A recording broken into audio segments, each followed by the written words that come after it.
Vamos a dar comienzo entonces a la conferencia del año 2026 de FIEL, con este primer encuentro virtual, que seguirá otro en agosto y finalmente la conferencia presencial en noviembre. Hoy tenemos dos invitados a hablarnos del contexto político en la Argentina, Carlos Pañi y Alberto Hades sobre la economía mundial.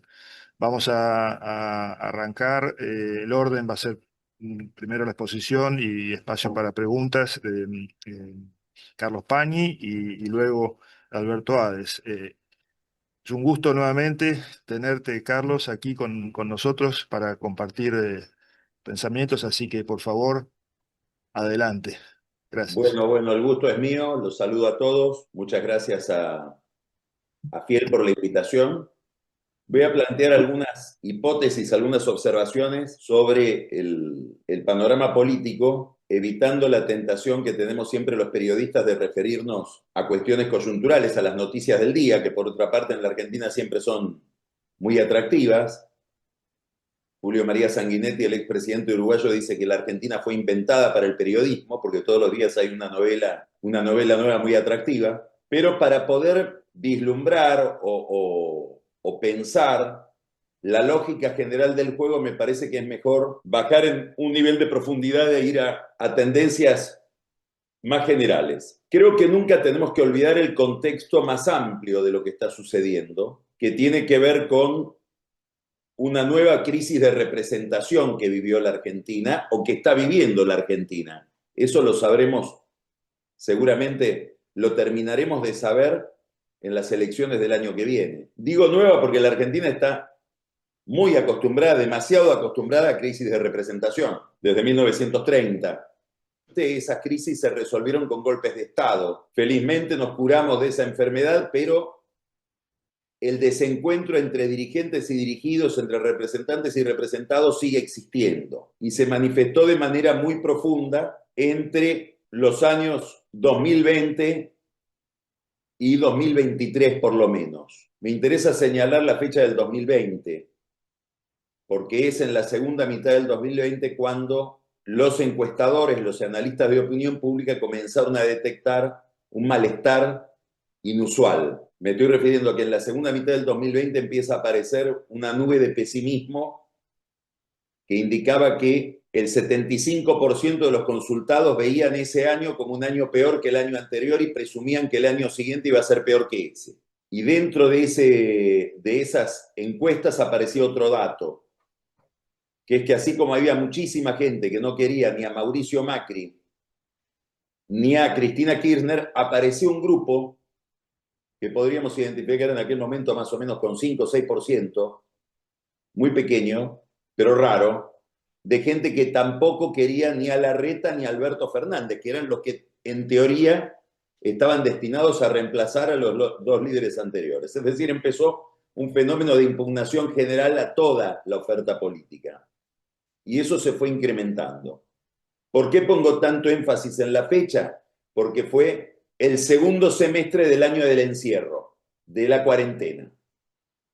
Entonces, ustedes recordarán que durante la pandemia había muchos observadores, especialistas que decían, bueno, al cabo de esta pandemia van a empezar a aparecer fenómenos extraños, va a tener consecuencias misteriosas. Probablemente en la Argentina estamos viviendo en parte las consecuencias misteriosas de la pandemia, como en otros lugares, sobre todo de Occidente.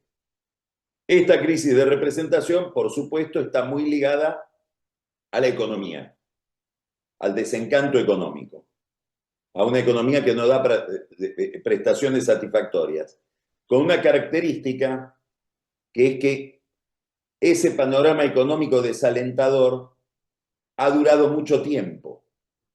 Cuando miro el año 2023, miramos para atrás y hay un estancamiento muy largo. Las crisis muchas veces son traumáticas por su profundidad, siempre, pero pueden ser traumáticas también porque sin ser tan profundas son muy duraderas y produce un desgaste que cambia la política, que altera la representación.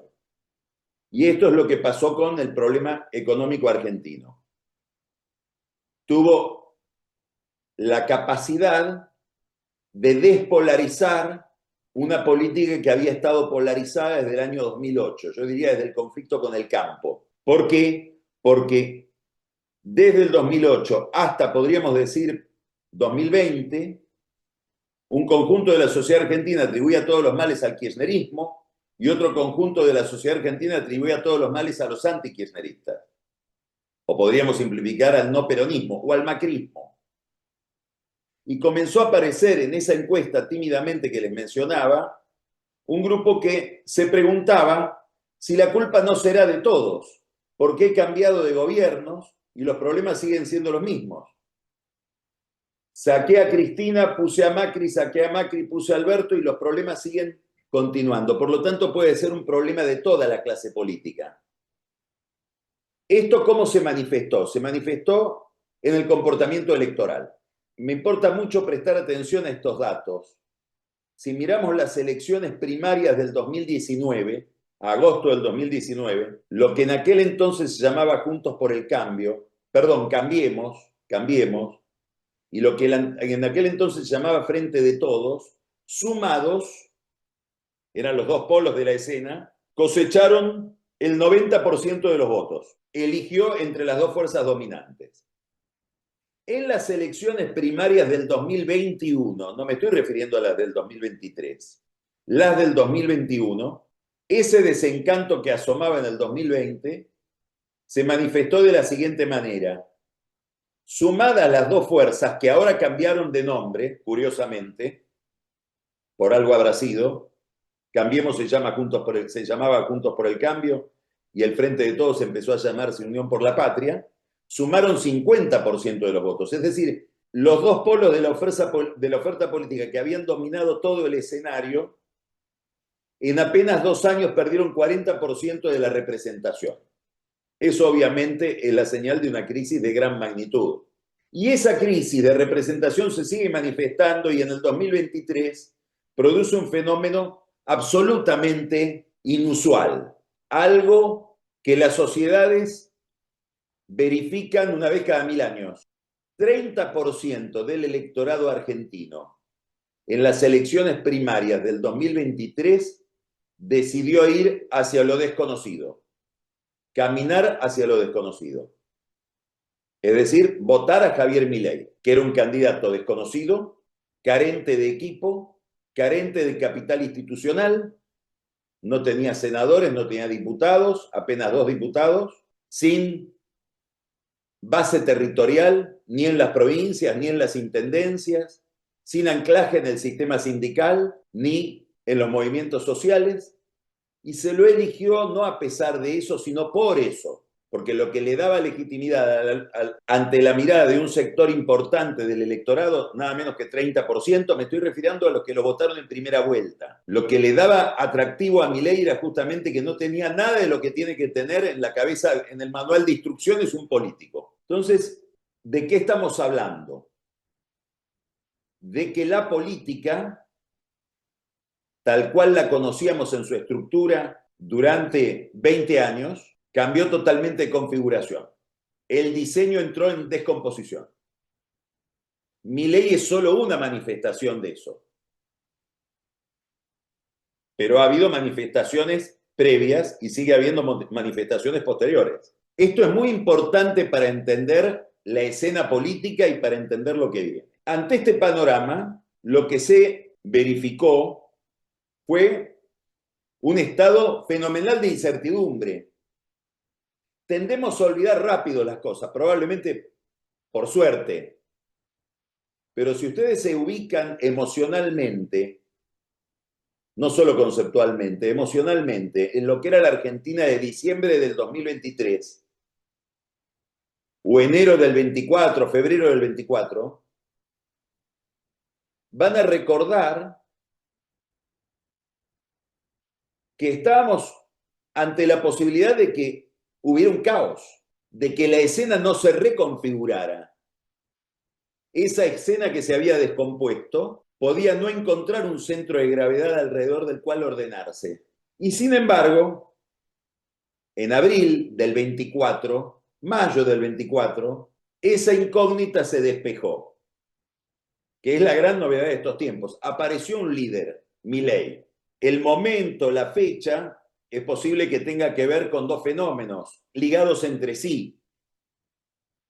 El gobierno empezó a ser exitoso en bajar la inflación y ese éxito le empezó a generar consenso dentro de una clase política que no sabía cómo mirar a Milei, cómo interpretarlo, clase política que le dio la posibilidad de aprobar la ley bases en el Congreso. Y esto hizo pensar que ese centro de gravedad, que podría no haber aparecido, no haberse constituido, se constituyó. Y yo creo que ese fenómeno está ligado a 3 o 4 factores muy importantes, que son los factores que explican el liderazgo de Milei, que conviene repasarlos porque los 4 están puestos en tela de juicio. El primero es haber identificado, me parece que esto es central, el elemento más importante que explica por qué Milei se constituye en líder. Para cualquier líder es central identificar lo que Ortega llamaba el tema de nuestro tiempo. Detectar por dónde pasa la historia en ese momento. ¿Cuál es el problema principal del cual cuelgan los demás problemas? Bueno, Milei identificó que ese problema era la inflación. Primero porque la inflación es una enfermedad anacrónica, es una enfermedad rarísima hoy en el mundo de hoy. El otro día yo estaba en España y con amigos españoles me dicen, ¿y cuánto es la inflación en la Argentina? 3%. Ah, están mejor que nosotros. No, 3% mensual. Y ahí ya no entra en la cabeza el número. Y aún así estamos celebrando que la inflación está mucho mejor. Era, como les decía hoy, un problema antiguo. Duró mucho tiempo. Cristina le dejó 25% de inflación a Macri. Macri 50% de inflación a Alberto. Alberto no sé cuánto, 200 y pico de inflación a Milei. Entonces, hay derecho a pensar lo que pensaron los votantes de Milei. Acá deben ser todos los responsables.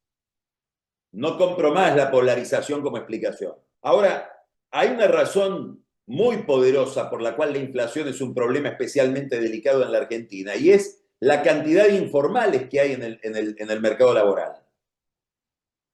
No es lo mismo la inflación para alguien que tiene un salario defendido por un sindicato de una paritaria, mal o bien, que la inflación para alguien que no tiene salario, que tiene un ingreso y no tiene cómo defender colectivamente ese ingreso frente a quien se lo provee.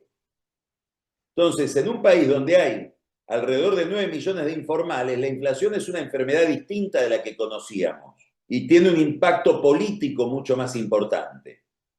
Y por lo tanto, tener éxitos en el plano de la inflación es también tener éxitos en el plano de la política social. No hay mejor plan social en la Argentina que controlar la inflación o, dicho de otra manera, conseguir la estabilidad. No es solamente un beneficio estratégico de la macroeconomía, es algo que se siente en la vida cotidiana, sobre todo de los más pobres.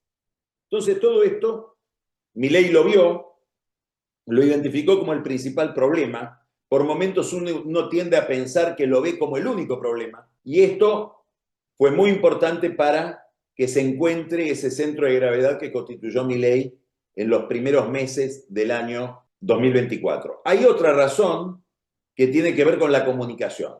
Milei tiene capacidades especiales para comunicar, tiene un estilo muy controvertido, muy impugnado, a mucha gente no le gusta, pero además ese estilo es el insumo de un equipo técnico que trae a la Argentina una receta que se inventó en Europa y que después se pone en práctica en el resto de Occidente, que es el tramitar la política a través de las redes sociales. Como ningún otro grupo político, La Libertad Avanza vive en las redes sociales, no es que las usa, vive en ellas, es su medio. Esto es muy importante de mirar, merecería un análisis mucho más amplio del que voy a hacer, pero solo quiero decir que la democracia es básicamente un fenómeno de comunicación. La democracia es absolutamente dependiente de la transmisión de mensajes. Y esa transmisión de mensajes está muy condicionada por cuáles son los medios para transmitirlos. Por eso Giovanni Sartori, que fue un gran cientista político italiano, escribe en la década del 80 Homo Videns, el hombre que ve. ¿Qué le preocupaba a Sartori? El impacto que iba a tener en la democracia la cultura audiovisual. Bueno, hoy también desde Italia, que es donde parece inventarse todo en política, Giovanni da Empoli escribe Los ingenieros del caos. Y da Empoli examina ahí, al modo de Sartori, el impacto que tiene en la democracia el uso de las redes. Y determinado estilo político que inspira ese tipo de medios, sobre todo la agresividad y la polarización. Y esto es una novedad que introduce la libertad avanza en la Argentina. Así como lo vemos hoy, no existía antes. Había una utilización instrumental de las redes, pero no eran el medio en el cual transcurría buena parte de la política. Una tercera razón que constituye el liderazgo de Milei es el estado de perplejidad en que entró toda la dirigencia frente a Milei, pero sobre todo la dirigencia política, la dirigencia profesional de la política. El triunfo de Milei para la dirigencia política profesional es una humillación de enormes dimensiones. ¿Cómo nos pudo ganar esto? ¿Cómo no lo vimos venir? Para entender hay que recordar aquel debate entre Massa y Milei, que era el debate de un profesional perfecto, Massa, una máquina de debatir, y Milei, que cuando le dicen, pero a vos te bocharon un examen del Banco Central, le contesta, pero vos nunca fracasaste. Y la gente con quién se identificó, con el que fracasó, no con el representante de, comillas, la casta. Entonces esto ha hecho que la dirigencia en general, y sobre todo la dirigencia política, haya entrado en un estado de suspensión del juicio frente a Milei, suspensión de la acción, y esto le da un enorme margen de error. Y el cuarto factor, muy importante, como hemos visto, es un apoyo de los Estados Unidos, voy a corregir, del gobierno de Donald Trump, como no vimos otra vez, por lo menos en la historia contemporánea de la Argentina, ni siquiera en el caso del menemismo. Y eso tuvo manifestaciones que no tengo por qué recordar porque son súper evidentes, sobre todo principalmente en el plano financiero, lo cual es central porque en un país que tiene crónicamente carencia de dólares, lo voy a decir de manera muy vulgar, que me perdonará Alberto Hades después, es muy importante ser amigo del que fabrica dólares, como se notó en el cheque de Bessent y como se notó en los fondos que pudo recolectar el gobierno ahora, durante la reunión del Fondo Monetario Internacional, en organismos de crédito internacionales multilaterales dominados por Estados Unidos, empezando por el Banco Mundial. Entonces, estos son 4 factores centrales para entender el poder de Milei. Ahora, esos 4 factores están puestos en tela de juicio hoy. Y lo que está puesto en tela de juicio centralmente es el proceso de estabilización. No me voy a referir a esto, porque ustedes saben que yo no soy economista, miro la economía desde la política, consumo economía para entender la política hoy más que nunca, pero lo voy a poner en términos muy generales y casi históricos. El gran desafío de Milei es que no le pase lo que le pasó a Menem y que no le pase lo que le pasó a Macri, que es que el proceso de estabilización desemboque en una recesión traumática que destruye tejido productivo, destruye empleo y asocia en la cabeza de la gente estabilización, economía de mercado, si queremos exagerar, capitalismo con dolor, con trauma. Y esta es una discusión que está abierta, que tiene que ver con una economía muy dinámica en determinados sectores, no necesito explicárselos a ustedes, el agro, la minería, el petróleo, que generan muy poco trabajo, que pueden estar destinados a modificar sobre todo la minería y las nuevas formas de explotación de hidrocarburos, toda la economía de la cordillera. Tal vez en el mediano plazo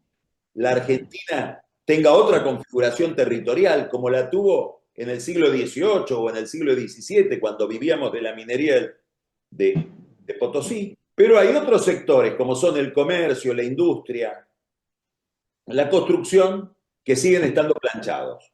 Y esos sectores explican el mundo del trabajo, porque el 51% del trabajo en la Argentina está radicado en esos sectores de la economía. Entonces estamos en una transición cuyo nivel de trauma no conocemos, pero empieza a afectar al gobierno en las encuestas. Se achica el número de personas que tiene la expectativa de que durante este mandato la economía salga adelante, las expectativas empiezan a decaer y el nivel de apoyo al gobierno empieza a ser bastante bajo, entre 35 y 40%. Y con una novedad, que es una novedad que no debe sorprender. Sucede siempre después de las elecciones de medio término, en todos los gobiernos. La gente le empieza a imputar los problemas económicos al gobierno presente, no a la herencia del gobierno que se fue. Hay como un diálogo entre el electorado y el gobierno que es, bueno, yo entiendo que recibiste una herencia muy pesada, te di el poder en las últimas elecciones para que resuelvas el problema y ahora te imputo a vos la resolución o no de ese problema. Entonces, hoy hay más del 40% de los argentinos creen que el problema económico se debe a la política de Milei. Y hay un 20% que cree que se debe a la política de Milei y del kirchnerismo, de ambos. Pero ya no es inocente el gobierno. Todo esto ha determinado una caída en la popularidad del gobierno que en la penúltima medición del índice de confianza del gobierno de la Universidad de Itela fue de 12%. En la última, la de mayo, esa caída fue del 1,6%. En algunas encuestas como las de Hugo Aime, el gobierno ha venido cayendo y en la última medición de este mes se frenó la caída. Entonces estamos, me parece, en este momento en que estamos reunidos, en esta época, la podemos pensar con arreglo a dos experiencias anteriores. Una es la curva kirchnerista, Argentina 2009, posterior a la crisis financiera del año 2008, posterior al encierro que produjo relativo la gripe A, un proceso de caída en el nivel de actividad económica y de rebote, que le permite a Cristina, también acompañada paradójicamente por la muerte de Néstor Kirchner, ganar las elecciones, después de haber perdido en el 2009, ganar en el 2011 con 54% de los votos y 37 puntos de diferencia respecto al segundo. Es decir, se recuperó. Y la curva fue una especie de B corta. O la curva de Macri, que en los últimos meses se parece mucho a la de Milei, a esta altura de los acontecimientos. Estoy hablando de Macri 2018. Recuerden que la crisis de Macri, la crisis económica, empieza en abril del 2018, finales de abril. Y esa curva sigue hacia abajo. No se recupera y pierde. ¿Quién es Milei?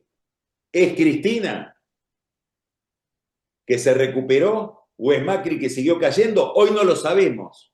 Estamos ante ese misterio. Y estamos en el momento en que aparentemente la curva deja de caer. Esto, por supuesto, está totalmente ligado a la economía, al comportamiento de la economía y a qué tipo de reacción pueden tener estos sectores, que son los sectores más ligados a la generación de empleo y que más afectan el clima público de los grandes centros urbanos. Quiere decir que la forma en que se combate la inflación, Milei identificó, a mi juicio, correctamente que la inflación era el problema, pero probablemente la forma en que lo ataca está puesta en discusión. Y no quiero entrar en esa discusión, pero ustedes la conocen. Centralmente tiene que ver con la rapidez de la apertura y centralmente tiene que ver con si hay o no una política cambiaria que favorece o no los niveles de producción. Es decir, si esta economía puede arrancar con este tipo de cambio. Hay quienes dicen que no.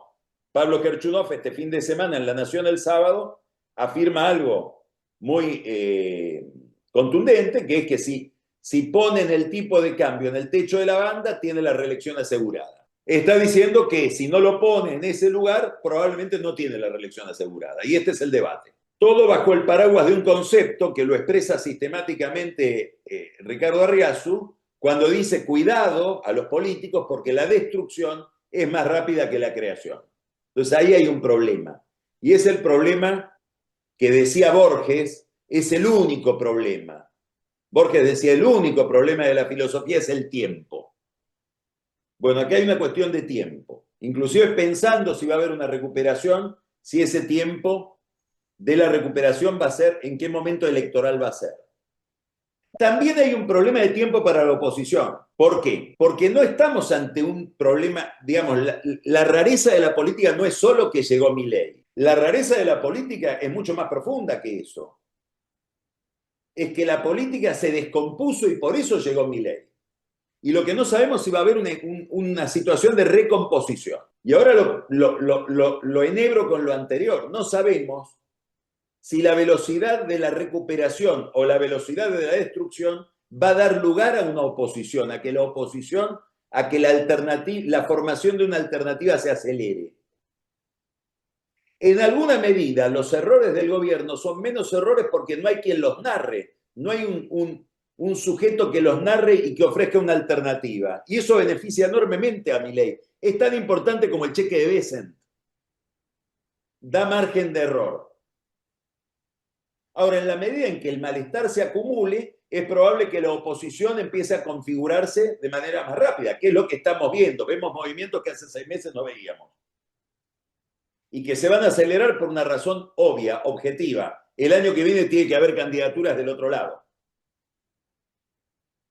Ahora, esto encuentra a la clase política frente a un fenómeno también muy importante, porque dentro de esta descomposición de la política se da un fenómeno específico de gran dimensión, que es una crisis del peronismo como por lo menos en los últimos, en la etapa democrática nunca vimos. Esa crisis del peronismo está disimulada por un episodio dramático de tragedia griega, si ustedes quieren, que es el enfrentamiento de Cristina con Kicillof. A Cristina se le levanta con un puñal su hijo más dilecto. Bueno, veremos si puede matarla o no, si termina dependiendo de ella. Y eso produce un fenómeno muy importante, que es la fractura del kirchnerismo en su principal base territorial, que es el conurbano. Todo esto nos llama mucho la atención. Y nos llama la atención porque hoy Kicillof es el único candidato visible del peronismo. Pero hay un fenómeno igual o más importante que ese, que está disimulado detrás de ese fenómeno, que es que el peronismo ha tenido un repliegue territorial como nunca vimos. Cuando Cristina se religió en el 2011, había 20 provincias gobernadas por el peronismo. Hoy hay 9, de las cuales perdió 7 en la última elección. Y muchos gobernadores que eran peronistas se avergüenzan de su condición de peronistas y cambian de nombre. Cambian de nombre su partido, prefieren competir en sus provincias con partidos provinciales. Una gran dimensión tiene esta crisis, con una líder que domina la minoría más homogénea de esa fuerza política, pero que no puede presentarse a elecciones por un problema de condena penal. O sea, tiene fracturado el conurbano con uno de sus discípulos y además no puede disciplinar al resto del partido amenazando con una candidatura, con una lista propia. Tiene que transferir su poder a otro. Veremos si puede hacerlo.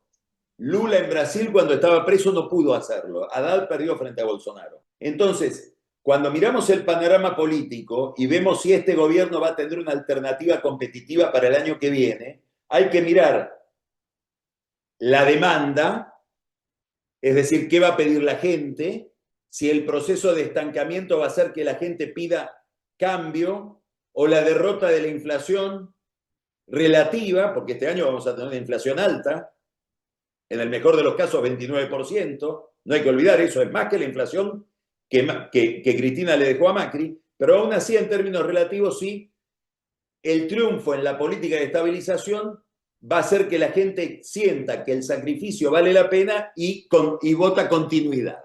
No sabemos cuál va a ser la demanda, la moneda está en el aire, ¿va a ser cambio o va a ser continuidad? Y no sabemos tampoco cuál va a ser la oferta, por esta descomposición de la oferta. Ahora, si la demanda empieza a ser crecientemente cambio, la oferta se va a acelerar. Y eso va a ser dañino para el gobierno, porque va a haber quien narre el error, quien lo explique, quien le ponga voz al malestar. Hoy todavía eso no aparece. En eso está pensando también Macri. Y acá viene la otra incógnita respecto de la oferta. La política se descompuso de tal manera que Juntos por el Cambio desapareció, estalló.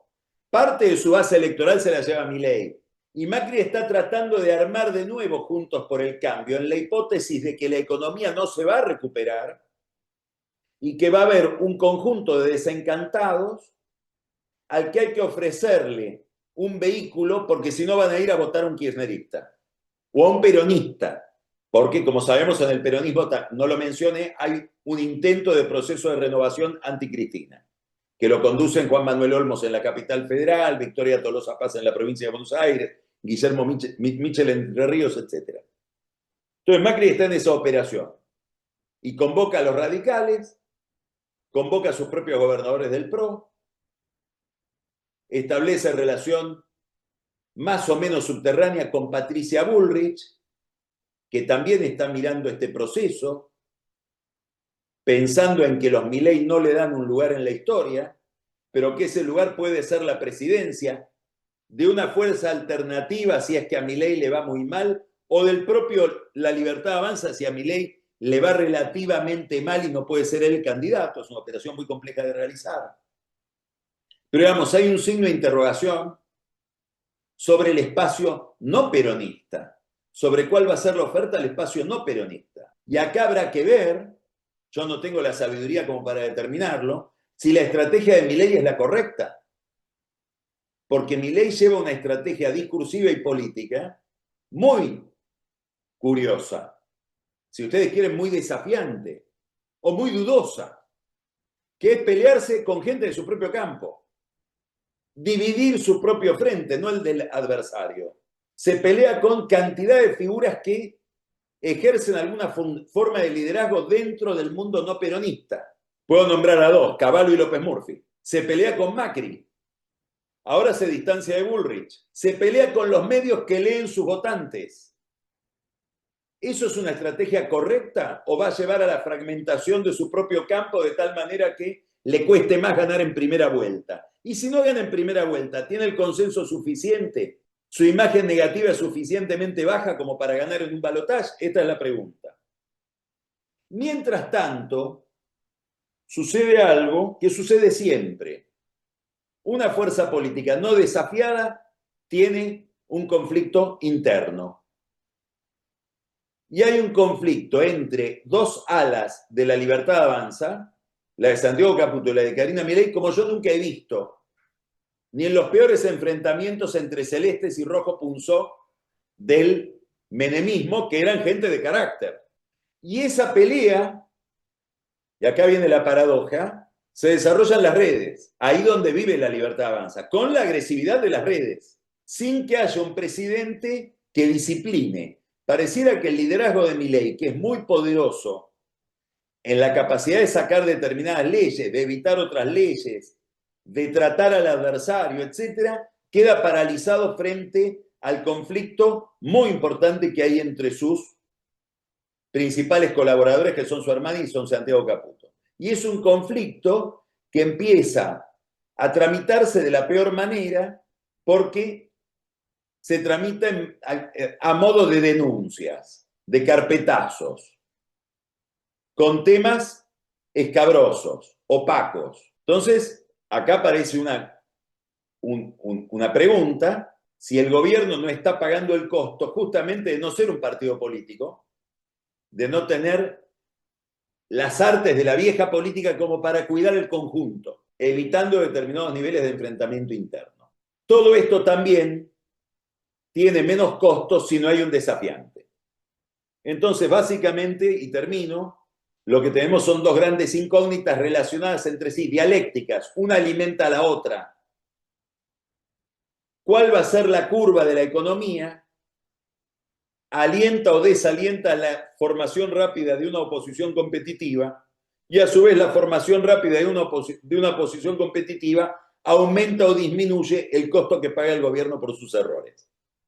Este es el panorama con el que vamos hoy lentamente hacia las elecciones presidenciales del año que viene. Gracias, Carlos, excelente.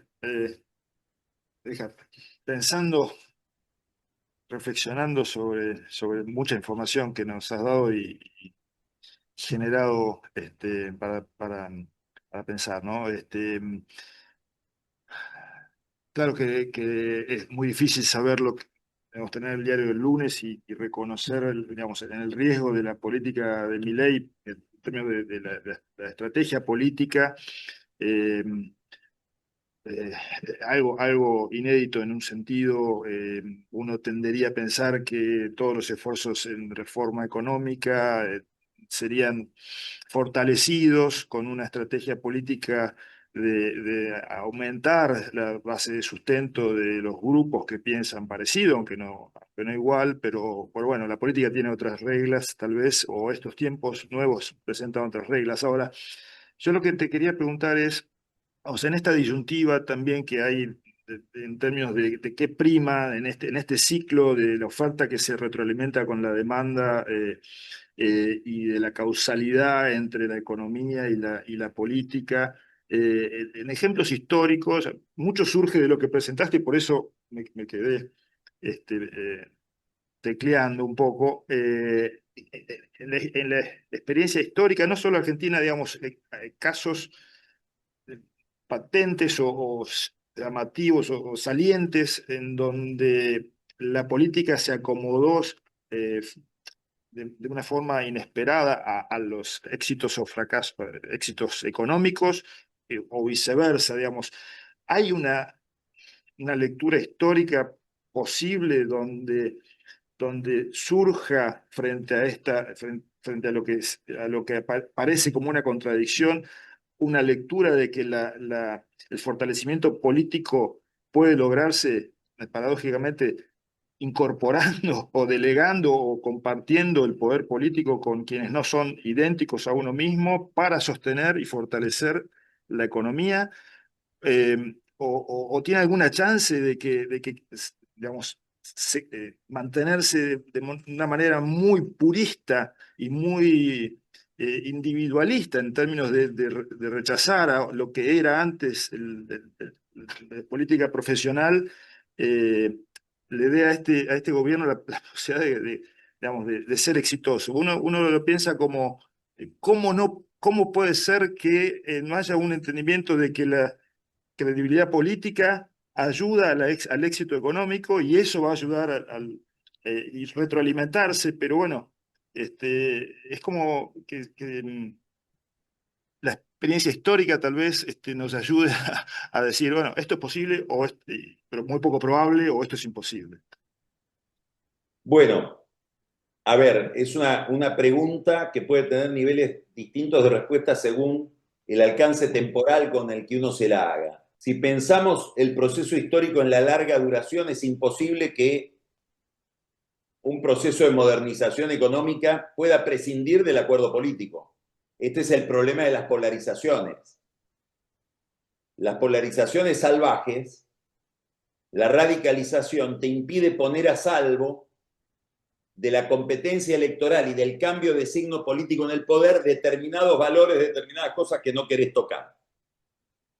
Y eso le da profundidad histórica al cambio. A lo mejor lo vuelve más lento, porque tenés que acordar con otro. Pero te da la garantía de que si va a haber un cambio de gobierno, si se va a Milei, pero aparece alguien de un peronismo distinto al de Kicillof, esto relativamente, algunos rasgos de este gobierno se mantendrían. Esto es lo que piensa una parte del peronismo. Todo ese grupo que mencioné que quiere renovar al peronismo respecto del liderazgo kirchnerista, considera parte de una hipótesis.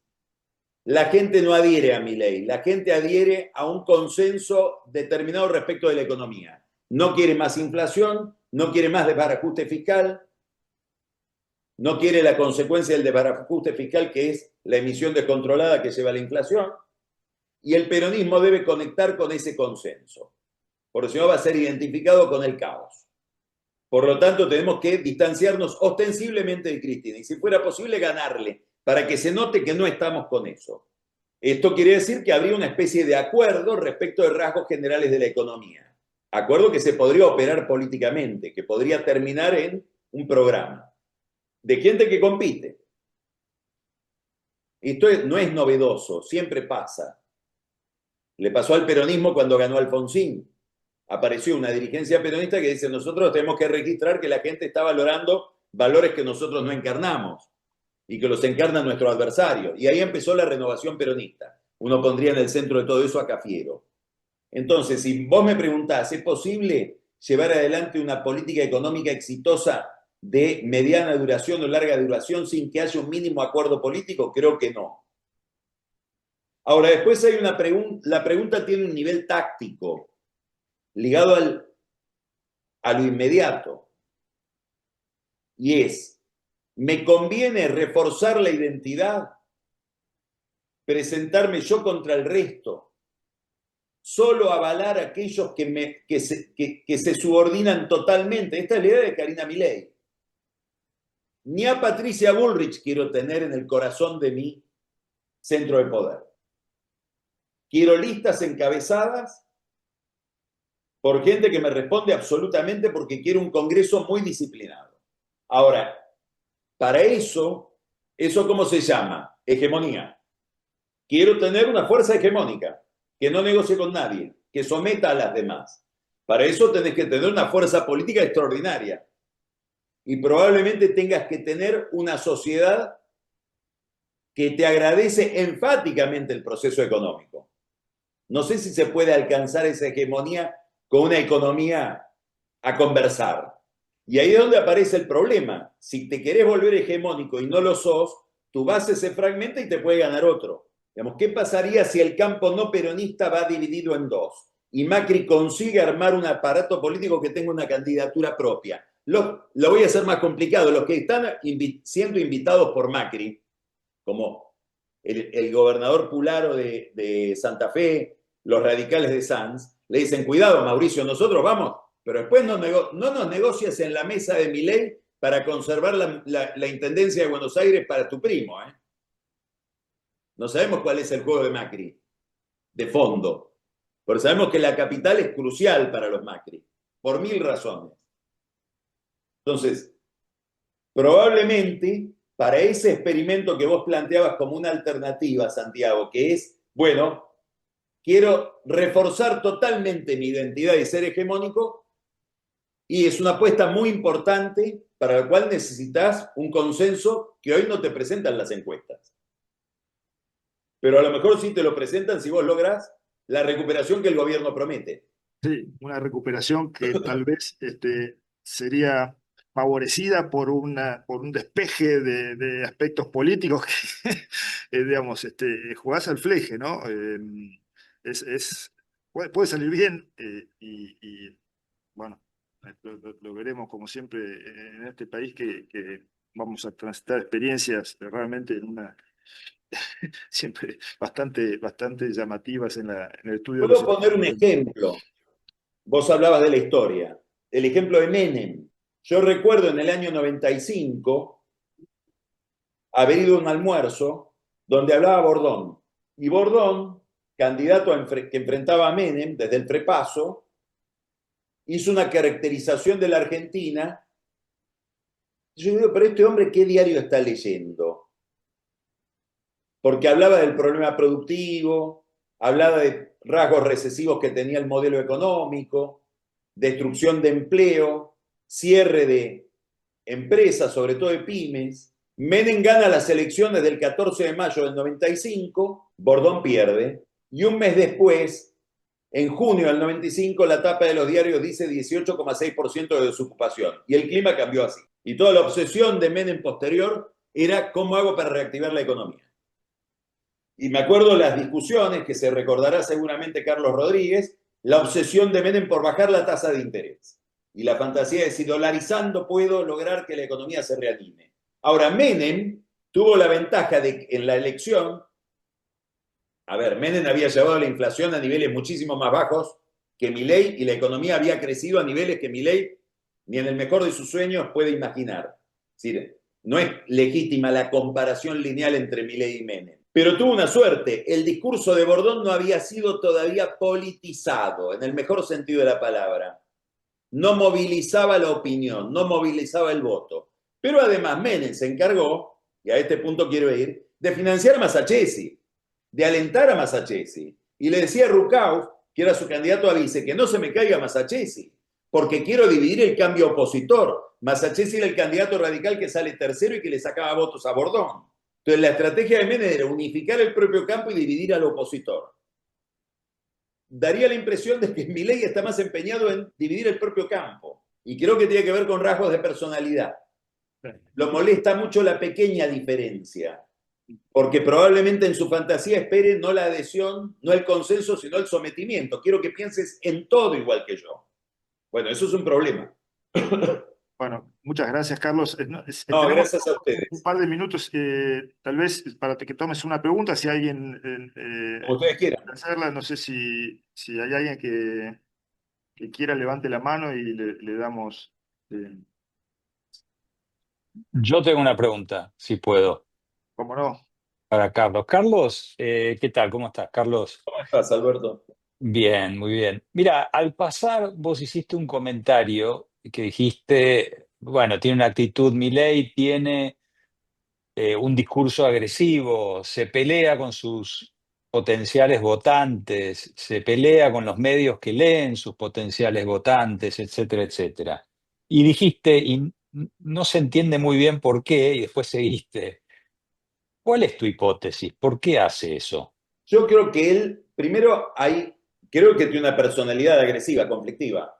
Se siente mejor en el conflicto que en el consenso.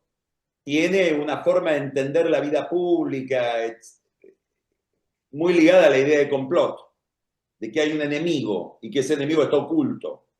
En alguna medida Néstor Kirchner tenía algún rasgo parecido, lo que pasa es que tenía una formación política que acotaba sus rasgos de personalidad. Ahora, esa forma de entender, esa forma de ser, podríamos decir así, ese estilo, sirve de insumo a una estrategia de comunicación que está fríamente pensada y que le inventaron los italianos hace 15, 20 años con Chico Stelle y que hoy la vemos en todo Occidente. Es la idea de que lo que hoy, en un momento en que la economía plantea en todos lados prestaciones complicadas, porque hay un problema central con una institución que organiza la vida social y la vida personal de la gente, que es el empleo, el trabajo. Hay un misterio que rodea al trabajo en este momento por distintas razones en distintos países. Las razones pueden ser diversas. Eso genera frustración, genera miedo, genera resentimiento. Y es muy difícil convocar a la sociedad detrás de un proyecto. Es mucho más fácil convocarla en contra de algo, Claro, estimulando el odio. Y para eso tengo que hacer lo que los técnicos de esta estrategia llaman minería del odio. Encontrar bolsones de odio. ¿Dónde? En las redes, sobre todo en X, la ex Twitter. Daempoli en ese libro que cité dice, lo dice irónicamente, pero exagera para que entendamos, podríamos reducir hoy la política a odios más algoritmo.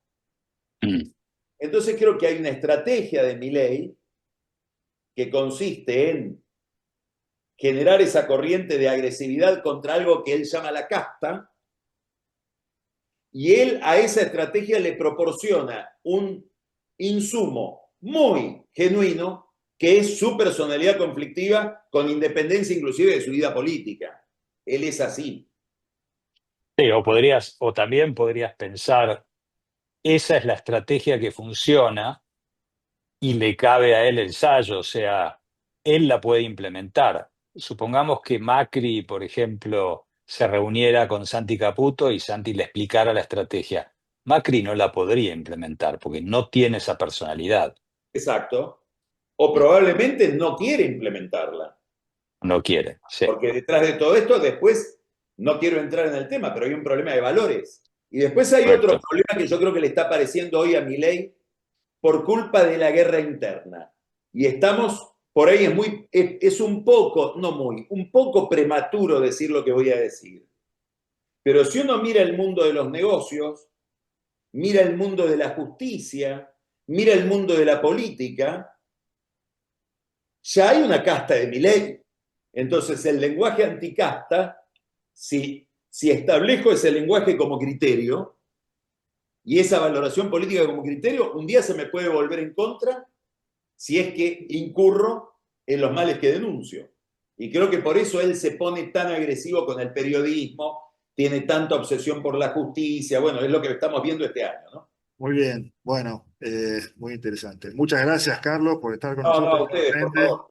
y seguimos con Alberto Hades aquí. Bueno, buen Bueno, día a todos. Es para nosotros un gran gusto tenerlo, Alberto. Ustedes saben que Alberto se graduó de abogado en la Argentina y después hizo un doctorado en economía en la Universidad de Harvard, y después trabajó activamente en Wall Street, en BofA, en Citi y en varios lugares más.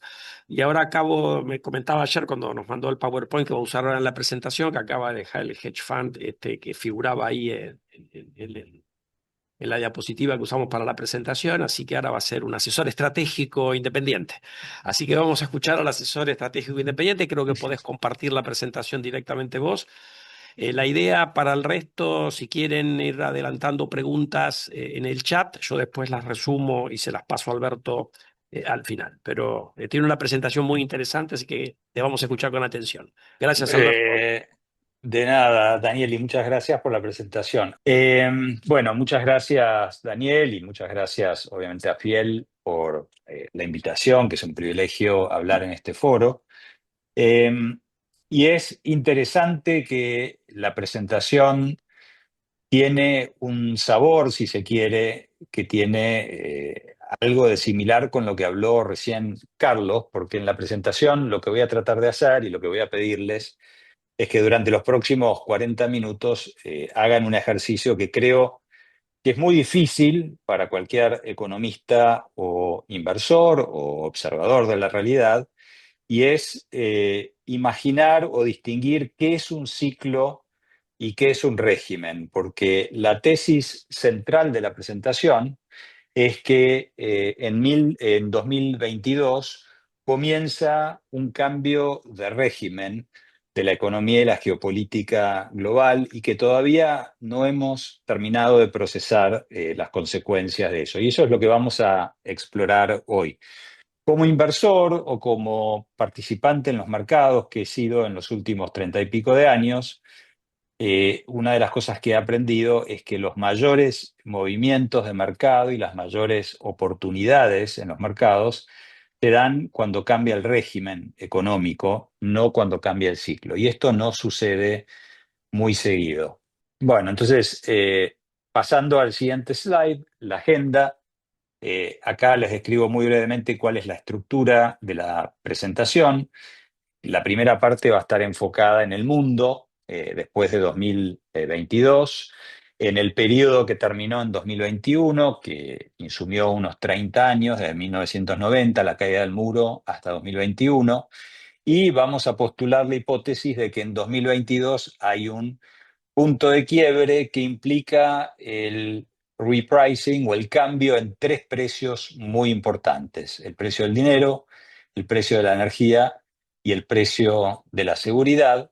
Y esto también va a venir asociado a un cambio muy importante en la forma del Estado. El Estado ya no va a ser un Estado liberal que deja ser, sino un Estado mucho más estratégico e intervencionista. Al margen de esto, obviamente, una mención aparte es la gran revolución tecnológica que estamos viviendo, que es la de la inteligencia artificial. Y lo que quiero hacer es derivar algunas implicancias para las carteras de inversión, mencionar uno de los riesgos que rara vez se menciona. Muchos aquí son economistas y estoy seguro que están conscientes de eso, pero creo que vale la pena de todas maneras destacarlo. Y por último, eh, postular algunos posibles escenarios globales. La segunda parte de la presentación va a estar enfocada en la Argentina y en particular, reconociendo éxitos del programa económico, destacar algunos de los riesgos o vulnerabilidades que todavía enfrenta. Entonces, si vamos al próximo slide. Ahora, vamos, acá dice la década, pero en realidad son los 30 años que terminaron en el 2021. Y si caracterizamos esos 30 años con algunas características, ahí vimos una globalización acelerada, o sea, cadenas de valor, cadenas de producción que se fueron alargando y comercio que se fue integrando y creciendo globalmente. Segundo, China incorporándose al mundo con toda esa población que se sumó al sector manufacturero global, exportando deflación. Eso le permitió a los bancos centrales mantener políticas monetarias generalmente laxas, con tasas reales que en muchos casos llegaron a ser negativas. La geopolítica realmente constituyó una variable secundaria y el Estado, como les decía, era un Estado mínimo que se fue reduciendo y fue desregulando y autorizando más actividades o entrometiéndose menos en las actividades. Lo que vemos a partir de 2022, que es el panel de la derecha, es fragmentación geopolítica. China compitiendo estratégicamente con Estados Unidos. China ya no es un país emergente que está tratando de escapar de la pobreza, sino que compite estratégicamente con Estados Unidos. Bancos centrales que se ven forzados a adoptar políticas monetarias más restrictivas, tasas reales de interés que se vuelven positivas. La geopolítica se convierte en una variable primaria a considerar, tanto en el análisis económico y político como en el análisis de carteras. Y por último, el Estado se convierte en un actor estratégico que toma decisiones como si fuera realmente un jugador fundamental junto al sector privado y en muchos casos en sustitución del sector privado. Si vamos al siguiente slide, mi punto, mi tesis es que 2022 no fue un accidente, se dieron una combinación de factores muy importantes que comienzan en febrero de 2022 con la invasión a Ucrania, a pesar de todas las amenazas que realizó Estados Unidos con sus aliados. Rusia invade de todas maneras y eso pone no sé si fin, pero sí desafía de manera significativa el orden de seguridad europeo y global que se había impuesto después de la Guerra Fría e inclusive después de la Segunda Guerra Mundial.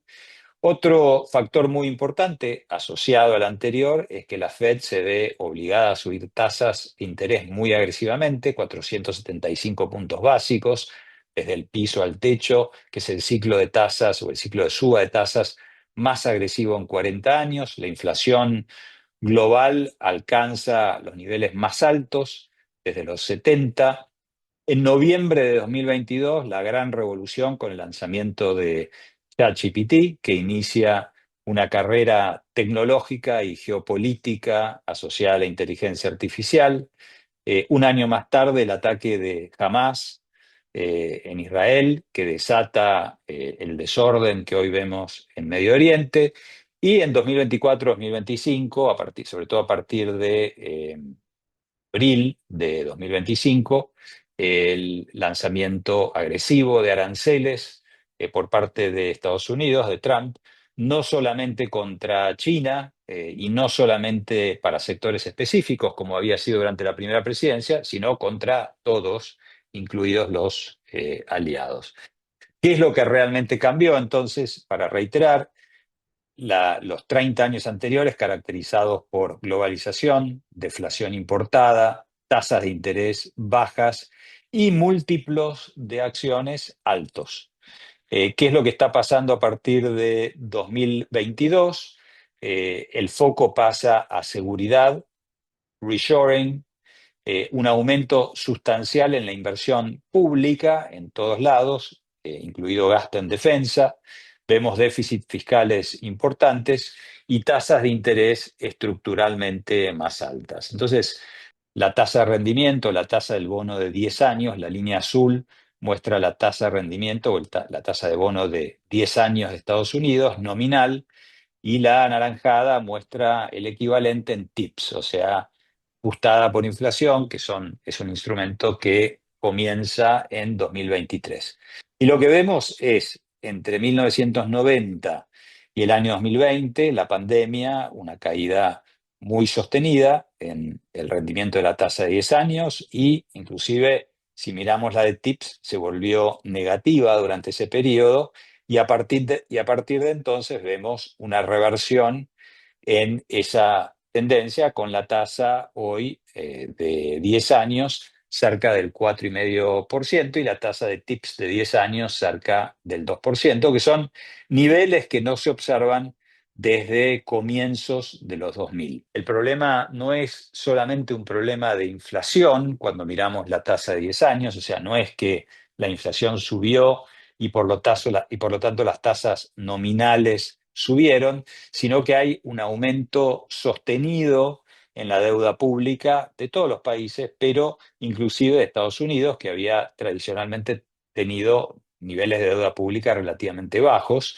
Eso comienza con la crisis financiera global, el Global Financial Crisis en 2008-2009, que exigió un aumento en el gasto y en el déficit, que fue transitorio, después se redujo, pero después vino la pandemia y estamos hoy en niveles de deuda pública de 120% del producto, que si lo comparan con el comienzo del siglo, donde estábamos con deuda del 60%. O sea, hemos duplicado en Estados Unidos la deuda como porcentaje del producto. Lo que vemos es lo que les decía, que no es solamente un caso de inflación, sino que lo que se llama el term premium, la prima de riesgo, se ha vuelto positiva. Entre el 2008 y el 2021, esa prima fue casi todo el tiempo negativa, la prima de riesgo para el term premium, la prima de término en realidad,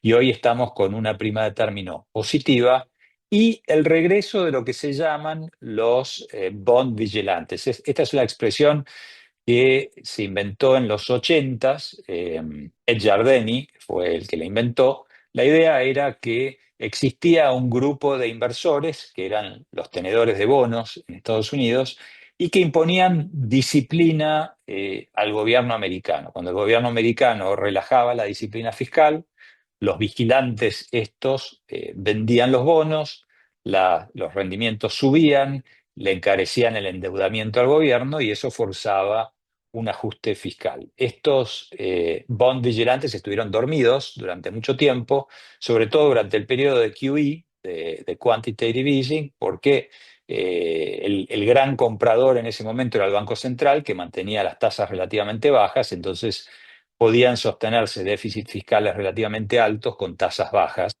Bueno, eso ha cambiado recientemente y los vemos nuevamente empujando las tasas a 4,5%, la tasa de 10 años a 4,5%. Bueno, entonces, el primer precio que cambia, como les dije, es el precio del dinero en este nuevo régimen. El segundo precio que cambia en este contexto es el precio de la energía. Hay obviamente una prima de riesgo geopolítico que impacta, pero lo que la gráfica muestra es la inversión que hubo en upstream, en oil and gas, o sea, en petróleo y energía en los últimos 15, 16 años. Y lo que vemos es un crecimiento en la inversión entre 2010 y 2014. Después hay un desplome en la inversión que tiene varios factores, pero al menos vale la pena destacar dos, que es la importancia de shale y la caída significativa que hubo en el precio del petróleo, lo cual disuadió a muchos participantes en esta industria a invertir, y al mismo tiempo las presiones de los sectores o de los inversores o de los segmentos o ONGs asociadas que empujaban por el cambio, digamos, por la energía verde, por el cambio, por la transición a energías no fósiles. Ellos tuvieron participación, obviamente, en gobiernos, pero también en fondos de inversión. A eso vino asociada una caída muy importante en la inversión en oil and gas, upstream, y una subinversión. Hubo cierta recuperación a partir de 2022, que la estamos viendo en la gráfica, en las líneas o en las barras anaranjadas, con alguna caída en el último par de años. Pasamos al tercer precio que está cambiando en este régimen y es el de la seguridad. Los gobiernos vuelven a comprar seguridad. Desde la caída básicamente o desde la Segunda Guerra Mundial, podemos remontarnos ahí, pero también desde la caída del muro de Berlín, el gran gastador en seguridad fue Estados Unidos, y en realidad con la caída del muro el gasto en defensa en Estados Unidos cayó prácticamente a la mitad. Bueno, eso se está revirtiendo con la invasión, como les dije, con la invasión rusa a Ucrania y el aumento de la importancia de China como jugador geopolítico. Estamos viendo un nuevo aumento en el gasto militar. El gasto global militar, de acuerdo a CIPRI, que consolida el gasto total, asciende a casi 3 trillones, o sea, en castellano sería 3 billones de dólares, en inglés sería $3 trillion, o sea, 3 millones de dólares, 2,9 prácticamente, de los cuales Estados Unidos es responsable por un tercio y el resto se reparte entre el resto del mundo. Entre 2025 y 2024 vimos un aumento del 14% real en Europa, con 22 de los 32 miembros de la OTAN gastando por encima del 2%, y ahora hay un objetivo de gasto que antes era el 2, ahora es el 5. Obviamente el 5 tiene dibujo, hay cosas que incorporan mucho los países europeos como gasto militar, que en Estados Unidos, por ejemplo, no se consideraría gasto militar, pero de todas maneras hay claramente un aumento significativo en el gasto militar global. El Estado, como les decía, pasó de ser un Estado neutro, mínimo, que deja al sector privado tomar la iniciativa, a un Estado muchísimo más participativo, muchísimo más proactivo.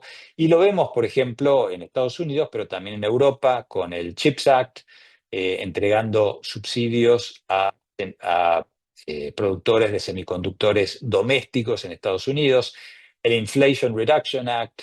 Todas estas son leyes aprobadas durante la administración de Biden para subsidiar la energía limpia y la manufactura verde. En Europa, el EU Industrial Plan para también subsidiar la industria europea, haciéndole frente a la industria china, el rearme de Europa, y lo mismo del lado chino. La inteligencia artificial merece en este nuevo mundo una mención aparte. Es una de las tantas, o probablemente la cuarta, podemos calificarla como la cuarta gran revolución tecnológica de los últimos 200 años. En 1840 tuvimos la de los ferrocarriles, que implicó obviamente una reducción muy sustancial en el costo de transporte. En los 80s del siglo XIX, la electricidad. En los 90 del siglo pasado, el Internet. Y bueno, ahora la de la inteligencia artificial, donde estamos viendo cambios muy importantes en la forma de relacionarnos, en la forma de generar valor, pero también estamos viendo una inversión masiva. Solamente las 4 empresas más importantes ya han comprometido 700 billones de dólares, perdón, 700 mil millones de dólares para el año 2026. Y ustedes pueden ver ahí el crecimiento muy, muy significativo que estamos viendo en la inversión en inteligencia artificial. Entonces, cuando comparamos, y vamos al slide siguiente, cuando comparamos los dos periodos o los dos mundos o los dos regímenes, qué funcionó en uno y qué funcionó en otro, de 2010 a 2021, en la última década, ¿qué es lo que funcionó para el inversor? Renta fija de larga duración, o sea, bonos largos, acciones de altos múltiplos, o sea, tecnología, acciones que tienen múltiplos altos, no tienen necesariamente ganancias, pero ofrecen oportunidades de crecimiento muy significativas. Los mercados emergentes funcionaron en general con altibajos, hubo lustros, digamos, mejores que otros, pero aún aquellos que dependían de entradas de capital funcionaron bien. Y el sector inmobiliario con palanca también fue un sector que generó rendimientos altos. ¿Qué es lo que vemos que está funcionando a partir del 2022? Activos reales, commodities, infraestructura, energía, upstream y energía de transición. las inversiones en acciones que están asociadas al sector de defensa y la industria que es estratégicamente importante para la defensa, empresas con poder de fijación de precios y mercados emergentes que ofrecen carry real. Entonces, una última, antes de pasar a las consecuencias de mercados y después por último Argentina, una última, un tema que se discute poco, pero que yo creo que es muy importante, y es que con el aumento en los stocks de deuda, las necesidades de financiamiento brutas para las principales potencias económicas han crecido muy sustancialmente. Y esto está sucediendo en un momento en el que, por ahora, los bancos centrales gradualmente se han retirado del mercado de deuda, o sea, han implementado programas para reducir su hoja de balance y si algo, la mayoría de ellos está vendiendo deuda soberana. Tomemos como muestra solamente el caso de Estados Unidos. En Estados Unidos las necesidades de financiamiento bruta, o sea, las necesidades netas, que son el déficit fiscal más el rollover de la deuda, asciende a 32% del producto. Para una economía con un producto de 30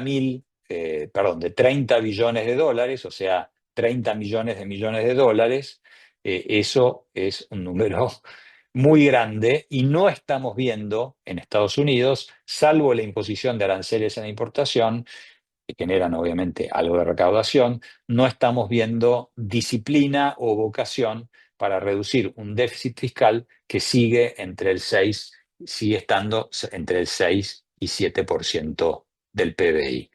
Bueno, ¿cuáles son las consecuencias para los mercados en este nuevo régimen? El primero, como les mencioné, es que luego de una caída de casi 40 años o de 30 años en el costo del capital, estamos viendo un aumento en el costo del capital y un reempinamiento de la curva de rendimiento en Estados Unidos. Las tasas largas que rinden entre 4,5 y 5%, con la tasa de 30 años ya por encima del 30%. Esto genera obviamente un riesgo en un contexto de alto déficit fiscal y presiones inflacionarias que favorecen las posiciones en instrumentos de renta fija relativamente corta, o sea, entre 1 y 3 años, crédito corporativo de buena calidad y en el caso de los soberanos emergentes, carry real como por ejemplo el que ofrece Brasil, pero con buenas historias. Ya uno no puede hablar de un portafolio de emergentes porque hay historias en un mundo con geopolítica fragmentada, hay historias muy diferentes.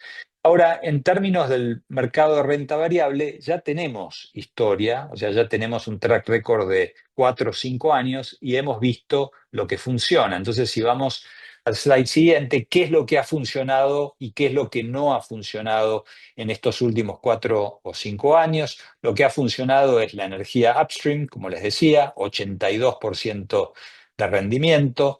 Defensa y aeroespacial, ahí me falta el numerito, pero es más de 100% de rendimiento, casi 140% de rendimiento. La infraestructura real, 63%. La tecnología, obviamente, ha tenido un retorno muy, muy sólido, 88%, y lo que no ha funcionado es real estate y bonos de largo plazo que han tenido retornos negativos. Un tema para tener en cuenta, perdón, voy un segundo al slide anterior de nuevo. Ustedes pueden ver ahí que el S&P tuvo un rendimiento del 59%, esto es entre enero del 22 y junio del 26, lo cual resulta en valuaciones muy altas de las acciones americanas. Entonces, por ejemplo, si miramos la gráfica esta, lo que muestra es, está un poco retrasado, las proyecciones son un poco retrasadas, pero dadas las valuaciones muy altas, la mayoría de los bancos importantes esperan, que es razonable, esperan retornos que no macheen, que no sean similares a los que hemos visto en los últimos años. Cuando algo está caro uno espera que suba menos. E inclusive, si miramos, por ejemplo, en la caja de la izquierda, de la derecha, Goldman Sachs estima con un 72% de probabilidad de que el S&P 500 el rendimiento quede por debajo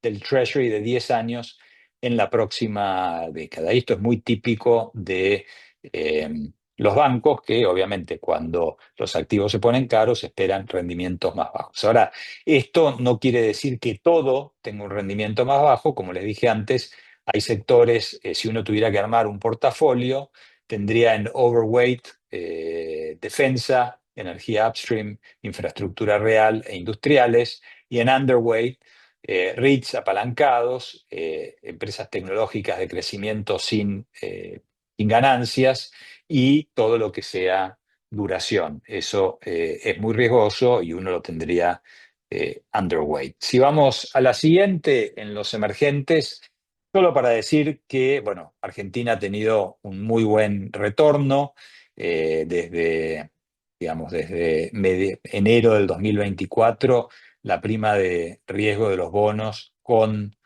cierta volatilidad ha tenido una tendencia descendente, y ahora en más hay que ser muy cauto y enfocarse, como les decía, en historias positivas, digamos, en países en los que hay cambios de régimen, y sobre todo en países también que están de alguna manera protegidos de la fragmentación geopolítica que estamos viendo en el mundo. Entonces, terminando ahora sí la parte global, vamos al siguiente slide. ¿Cuáles son los escenarios para los próximos 3 años? Creo que hay 4 escenarios los podemos dividir a lo largo de 2 dimensiones: si hay o no disciplina fiscal y si la geopolítica global se mantiene estable o no. El mejor escenario, obviamente, es el escenario de arriba a la izquierda, que es un escenario donde los gobiernos, sobre todo los países desarrollados, redescubren una vocación por la disciplina fiscal en ese contexto, y la geopolítica se mantiene relativamente estable.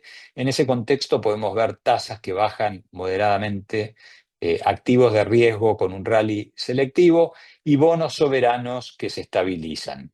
El escenario que está arriba a la derecha, que yo creo que es eh,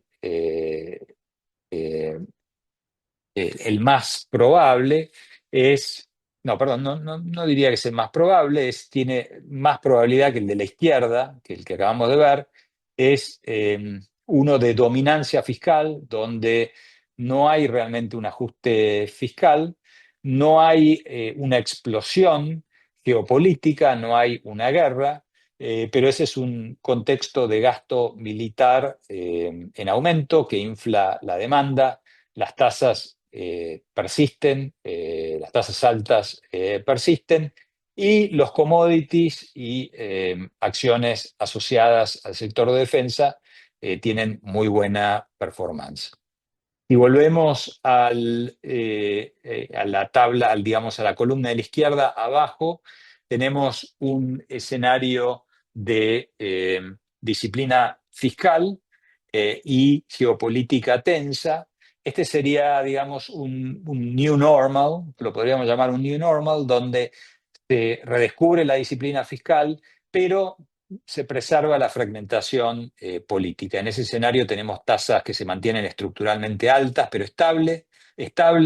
Se paga un premio por calidad y carry, y hay que ser muy selectivo en los mercados. Y después, por último, el peor escenario, que es el de las crisis soberanas, con refinanciamiento de deuda bajo estrés, spreads que se disparan, volatilidad extrema en tasas y FX. Ese obviamente sería el peor escenario. Entonces, resumiendo la primera parte, yendo al slide siguiente, resumiendo la primera parte de la presentación, la tesis es que el mundo está redefiniendo de manera simultánea 3 precios cruciales, que son el del dinero, el de la energía y el de la seguridad.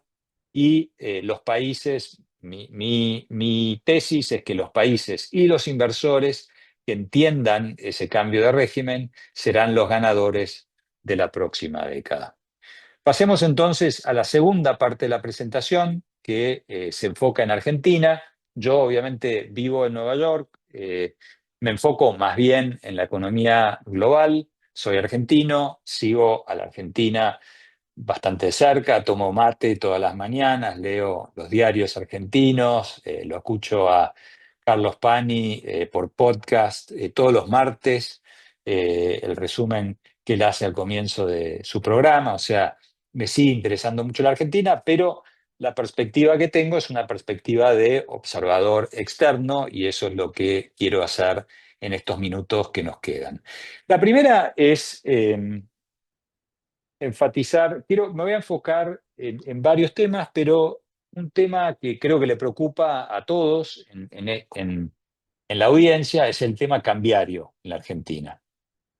Y es un tema que ha dado mucho de qué hablar y es la pregunta de si el tipo de cambio en el nivel actual está bien o no. Y yo lo que quiero argumentar acá es que a los países a los que les va bien, los países que se abren, que desregulan, que aumentan el crecimiento de su productividad, que achican su estado, que se integran al mundo, son países más caros en dólares. O sea, el país, la Argentina de 2021, 2022, 2023, que era una economía de baja productividad, cerrada al mundo, hiperregulada, con alta inflación y alto déficit fiscal, que para nosotros que vivimos afuera era extremadamente barata en dólares, esa economía, si el gobierno tiene éxito y la clase política tiene éxito, no va a volver. Y lo que muestra la gráfica es que la Argentina, el tipo de cambio real actual, está en línea, no está desalineado con el nivel de ingreso de la Argentina en Purchasing Power Parity. O sea, si uno toma el estándar de vida, si se quiere, de la Argentina en relación a sus pares y compara el nivel de precios de la Argentina con el de Estados Unidos, a lo largo de esta curva, de esta línea que aparece aquí, lo que ve es que los países, obviamente, los países con un ingreso per cápita más alto, como digamos Irlanda, Noruega, Suiza, tienden a tener precios más parecidos a los de Estados Unidos. Los países más pobres, como Chile, Argentina, México, Brasil, tienden a tener precios en dólares más bajos. Y la Argentina no desentona con este esquema de análisis.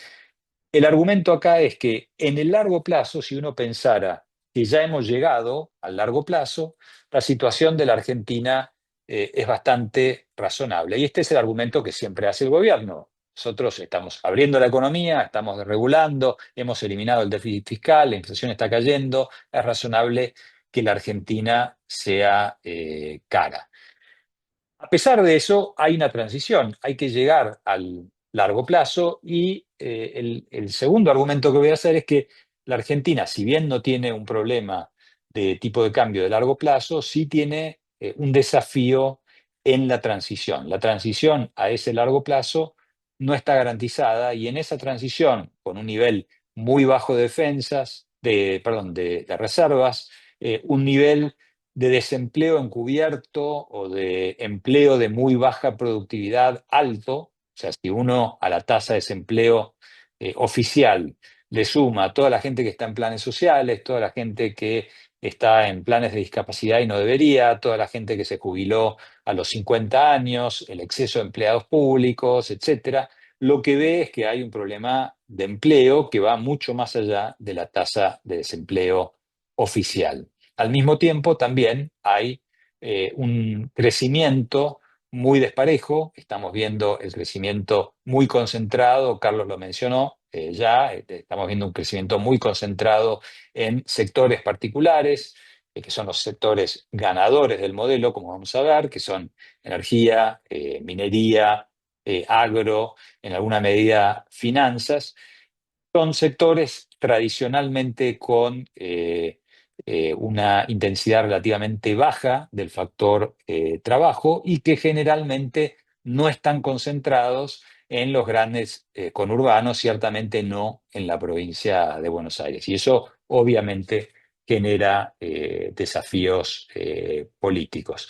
Aquí solamente un análisis muy breve que hice sobre el impacto que tiene el programa de Milei, tomando tres variables: cómo afecta la apreciación cambiaria, la apertura comercial y la desregulación a los distintos sectores. Y estos son índices realmente subjetivos, si se quiere, están basados en un modelo, pero son subjetivos, no miden ni empleo ni actividad, pero nos permiten comparar el impacto que ha tenido el cambio de modelo en distintos sectores. Obviamente, como les decía, energía, agro, los servicios exportables y la minería han sido los grandes ganadores del nuevo modelo.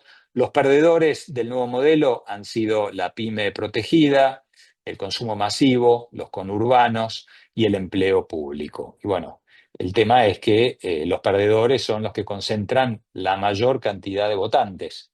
La mayor cantidad de votantes no está en la energía, el agro, los servicios exportables y la minería. ¿Qué es lo que podemos esperar hacia adelante? ¿O cómo se corrige esto? ¿Qué puede hacer el gobierno para tratar de moderar, en línea con lo que decía Garchunov el fin de semana, tratar de darle cierta salida a los sectores perdedores? Bueno, hay tres caminos posibles para resolver la tensión cambiaria. La primera es más ajuste fiscal con apertura de cepo, que la teoría, si uno mira un modelo, digamos, macro 101, diría, bueno, eso debería depreciar el tipo de cambio en el corto plazo, desviarlo también, tal vez, del tipo de cambio de equilibrio de largo plazo, pero bueno, en el corto plazo da cierto alivio. El problema es que acá hay una paradoja, y es que para países como la Argentina, con una prima de riesgo soberana muy alta, cuando uno hace cosas buenas, que el mercado considera buenas, como por ejemplo el ajuste fiscal o la apertura del cepo, es posible que en el corto plazo el tipo de cambio, en vez de depreciarse, se aprecie. Si el riesgo país fuera 80 puntos básicos de spread, funcionaría como dicen los modelos. Como el riesgo país es 500, es muy posible que un anuncio de mayor ajuste fiscal y apertura del cepo lleve a una apreciación del tipo de cambio. Un segundo sendero posible es salir a comprar agresivamente dólares en el mercado y depreciar el tipo de cambio nominal. El problema es que ahí impactaría la inflación y la credibilidad del esquema que ha diseñado el gobierno, que es un esquema de bandas, donde realmente compran dólares para proteger la competitividad, pero no para fomentar una devaluación. Entonces nos queda el tercer sendero, que yo creo que es el más probable, que es un sendero de reformas que lo que hagan es fomenten el crecimiento de la productividad y aprecien el tipo de cambio de equilibrio a largo plazo aún más y más rápido. Yo creo que esa es la estrategia a la que está apostando el gobierno. Lo que sí ganamos, si vamos a la siguiente, al siguiente slide, lo que sí se ha ganado en estos últimos 3 años es credibilidad fiscal inicial, que es algo que la Argentina nunca tuvo. Hay un compromiso muy claro y muy fuerte de mantener, de preservar algo muy cercano al equilibrio fiscal. Yo sé que hay distintas maneras de medir el resultado fiscal, pero de todas maneras, un resultado fiscal cercano al equilibrio es una cosa muy inusual para la Argentina, pero sigue habiendo desafíos, que es acumular más reservas sin empujar la inflación al alza, acceder a los mercados, reacceder a los mercados en escala y seguir impulsando reformas estructurales importantes, por ejemplo, la reforma impositiva o la reforma de jubilaciones, una reforma al régimen de coparticipación. Hay una cantidad de reformas que todavía están en el radar o en el menú del gobierno y bueno, son desafíos para la Argentina. En un mundo donde el contexto global ya no regala lo que antes regalaba, o sea, ya no regala más tasas bajas y financiamiento barato. Por suerte, la Argentina se beneficia en alguna medida las cuentas externas se benefician con precios de commodities, de energía y de minerales altos, pero sigue siendo un desafío en un contexto global en el que el capital se ha vuelto más caro. Bueno, cerramos entonces con el último slide. ¿Qué nos llevamos de la presentación? Número uno, 2022 fue, en mi opinión, un cambio de régimen, no un quiebre en el ciclo. 3 precios están siendo redeterminados simultáneamente: el del dinero, el de la energía y el de la seguridad. Segundo, el costo del capital será de ahora en más estructuralmente más alto y los vigilantes de los bonos han regresado, por lo que los déficits fiscales van a tener un precio, cosa que no tuvieron en la última década. Tercer punto es: el Estado ya no es un jugador pasivo, neutro, que juega en la sombra, sino que se ha convertido en un jugador estratégico que reemplazó al Estado mínimo, y la geopolítica ahora es una variable económica de primer orden que debemos seguir muy de cerca. Para los inversores, pasamos al cuarto punto: las carteras de inversión deben rotar desde duración y múltiplos a activos reales, energía, defensa, y buscar carry de alta calidad. El playbook anterior, el viejo, ya no funciona. Pasando a la Argentina, hemos ganado credibilidad fiscal inicial, pero el sendero de acá a 2027 sigue siendo un sendero complejo y vulnerable. El tipo de cambio está apreciado. Tenemos grandes divergencias entre ganadores y perdedores. Y el dilema cambiario, como les decía, no tiene una solución obvia. No es claro qué es lo que hacer en el corto plazo. El manual dice qué es lo que habría que hacer, pero la Argentina, para variar, es un caso especial. Y por último, el mundo, como les decía, se ha vuelto más complicado. Ya no regala lo que regalara, lo que regalaba. Para la Argentina, lo logrado en estos últimos años, desde 2024 básicamente, es real, pero es frágil, hay que preservarlo, puede cambiar, y hay que buscar seguir acumulando reservas, recobrar acceso a los mercados de crédito e impulsar reformas institucionales y económicas importantes que van a determinar, en definitiva, en el largo plazo, si esto es sostenible o es solamente un rally de corto plazo.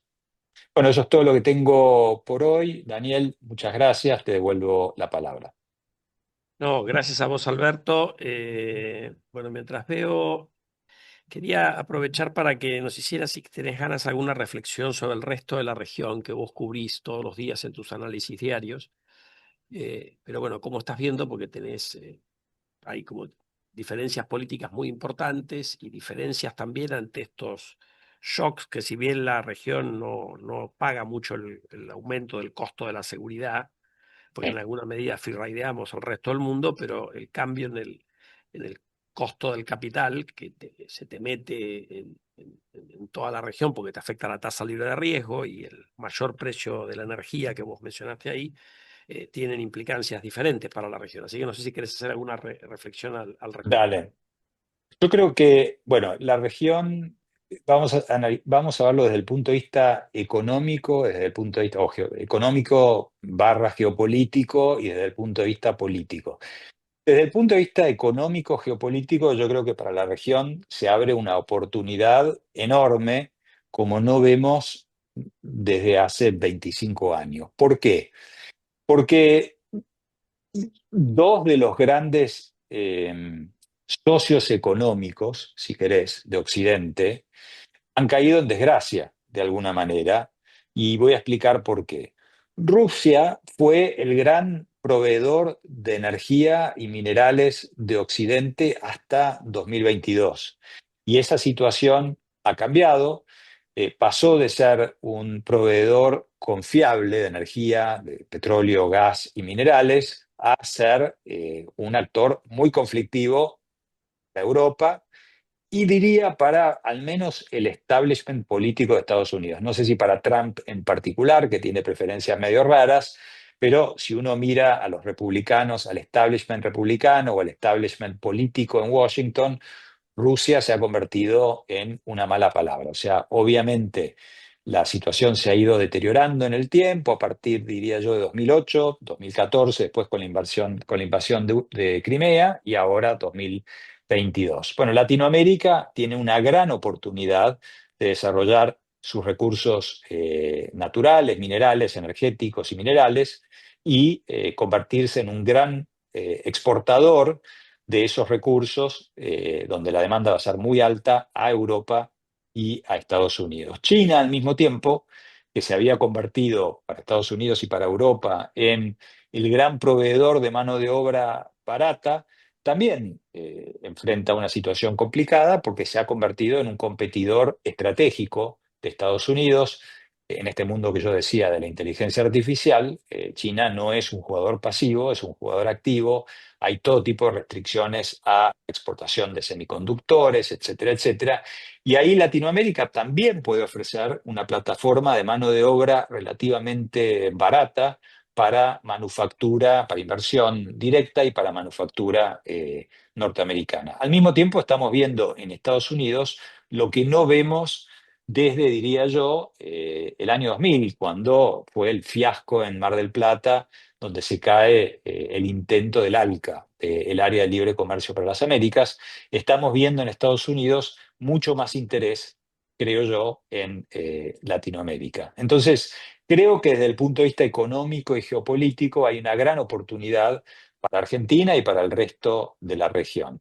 Desde el punto de vista político en la región, estamos viendo un cambio hacia gobiernos, yo creo, en respuesta del mensaje que viene del norte, estamos viendo un cambio político en esa dirección. O sea, ahora tenemos regímenes de derecha o centro-derecha en Argentina, en Chile, es posible que lo tengamos en Colombia en la segunda vuelta, es posible que lo tengamos en Perú, eh, lo tenemos en Bolivia, veremos qué pasa en Brasil.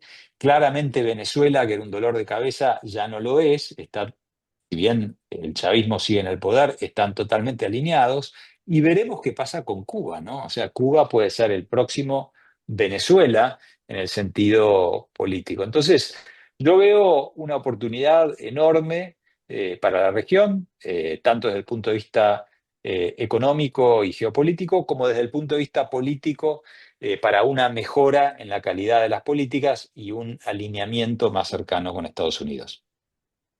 Bueno, gracias, Alberto. Empezaron a aparecer algunas preguntas en el chat y vi por ahí que Ricardo Desi te quería hacer una pregunta. Te leo algunas de las preguntas que aparecieron en el chat y después por ahí te hacen boche la pregunta.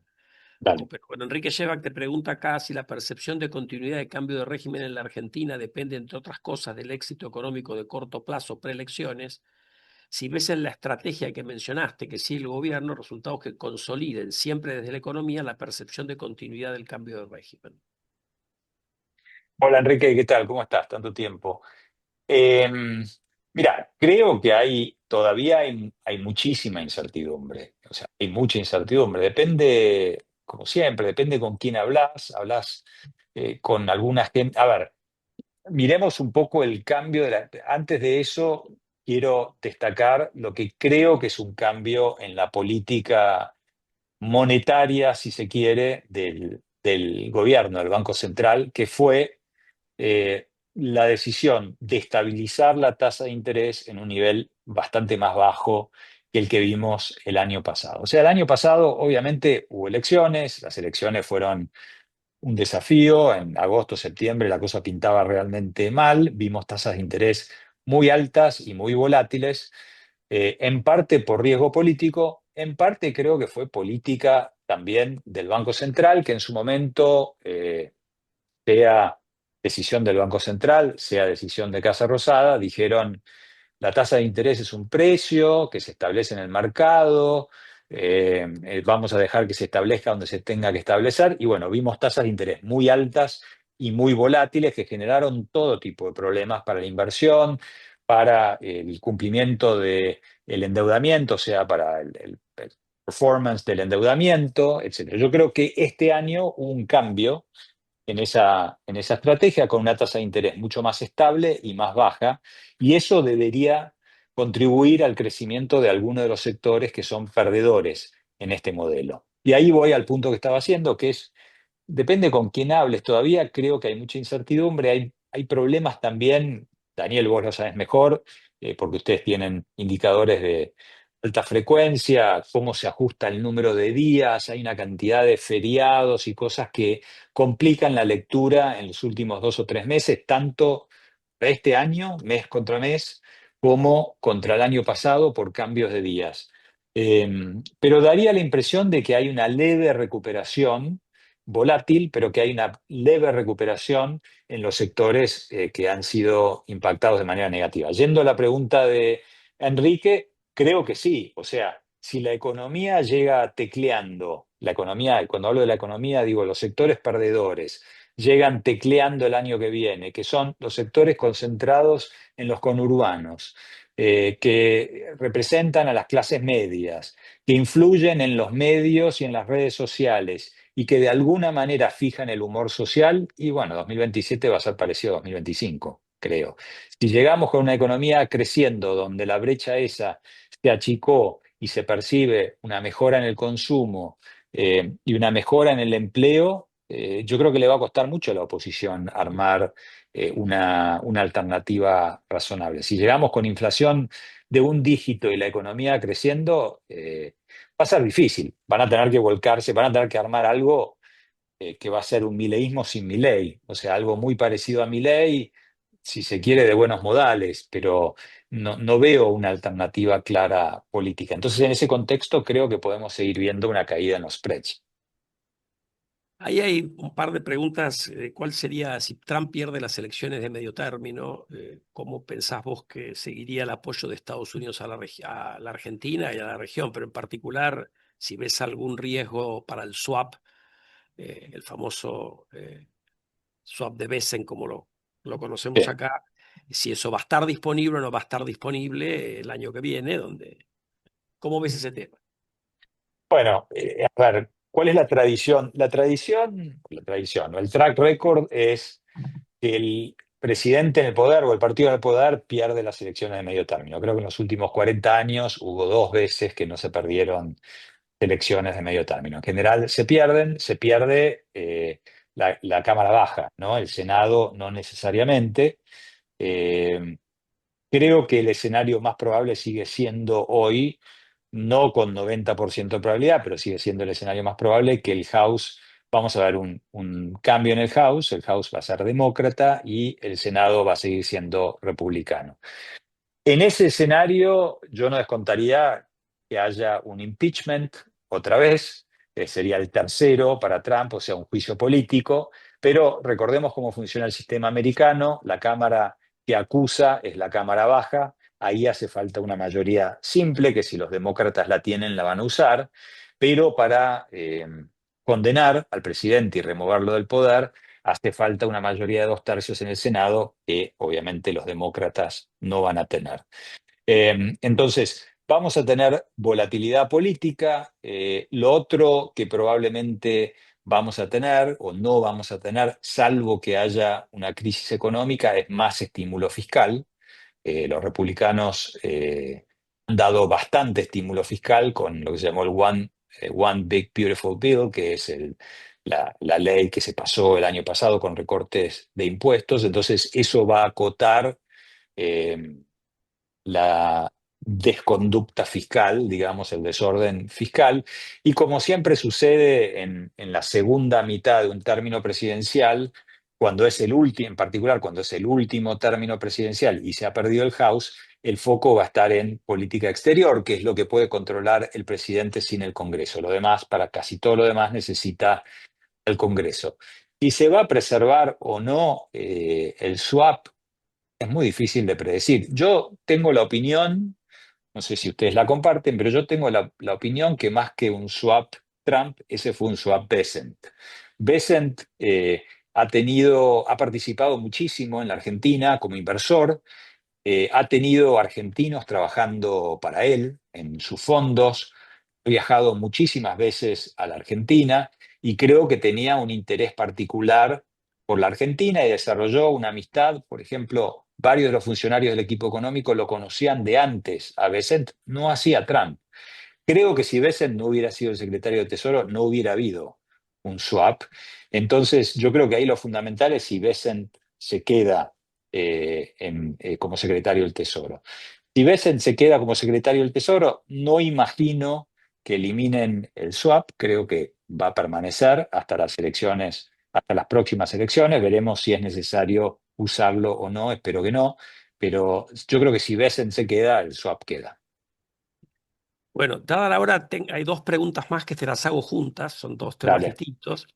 Una de Marcela Cristini respecto a la posibilidad de que haya algún alivio en el empleo por el lado de construcción y turismo, y que eso podría impactar en los conurbanos, y una de Eduardo Villellati que dice: el análisis de la demanda oficial de Treasuries tal vez subestime la demanda total al pasar por alto un cambio de composición en los últimos años, en particular el aumento de la demanda privada como activo de liquidez vía repos. Así que te dejo esas dos y con eso terminamos dada la hora. Dale.